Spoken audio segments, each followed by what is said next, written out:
You noticed, we're talking about it earlier in the newscast, meat prices are going up. The world's largest meat producer says production is getting back to normal now, though, after this recent cyber attack. The company called JBS told the White House it believes Russian criminal hackers were behind the attack that demanded a ransom to free up the company's computer system. Now, the vast majority of its plants were operating today, but yesterday, a different story. 6 plants were offline in the U.S. as well as Canada and Australia.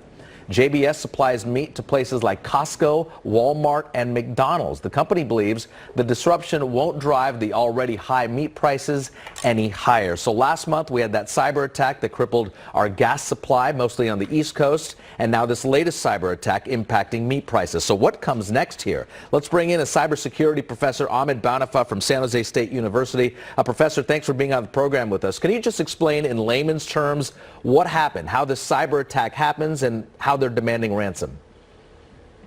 Well, I mean, the attack as a ransomware is now becoming very common for so many reasons. Number one is it goes through the phishing email. They send emails to as many employees as possible, and then somebody click on that one and get into the IT, the IT network, and that takes them to the operational network. This is where they shut down all the operations. And then these hackers are then communicating with the company and saying, we want money for you to get your computer back, essentially?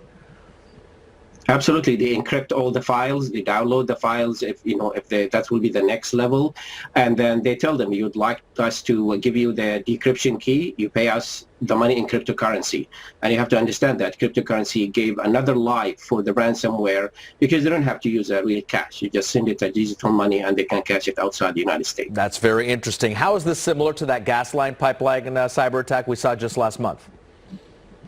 Well, that's a very good observation. You're right. They're attacking something called the American businesses, the supply chain, that it is not highly technical. The food, supply chain in the case of the meat packaging here, and then last month we were talking about the oil and the gas, the fuel, supply chain, and that's the problem. When you talk to companies like this, they don't, pay that much attention in a sense to the technical part, to the security. The IT department there is not the same as the financial services, for example, or the high-tech companies you have here in the Valley. Professor Banafa, there are plenty of companies here in the Silicon Valley that specialize in preventing cyber attacks. Why aren't these companies enrolling the services of these startups here? Well, I mean, the thing about it is how people look at cybersecurity. We still have this stigma about cybersecurity is, I'll think about it if something happened.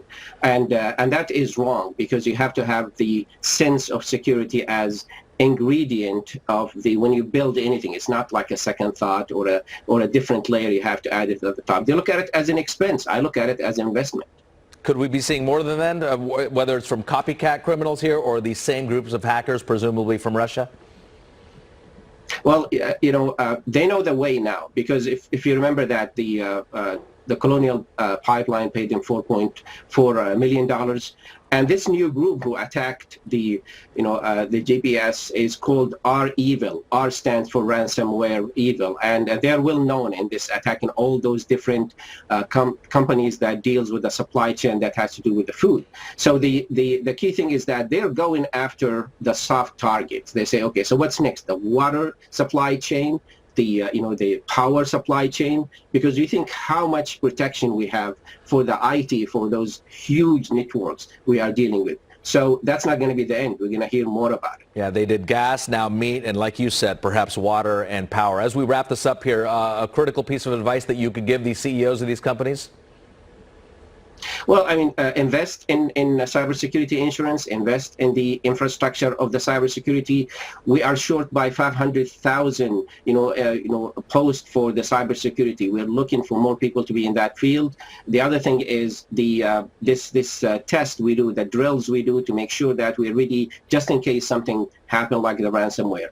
I mean, I have to give the credit to GPS because they have their backup system isolated, so they managed to get back online quickly. But the Colonial Pipeline, they were not lucky like that. They'd actually spent a lot of days just backing up the information, and they paid just to get the decryption key and get their information back. Amazing. We're seeing this. Very good perspective, and thank you for your time and insight tonight. Professor Banafa from San Jose State University. We appreciate it.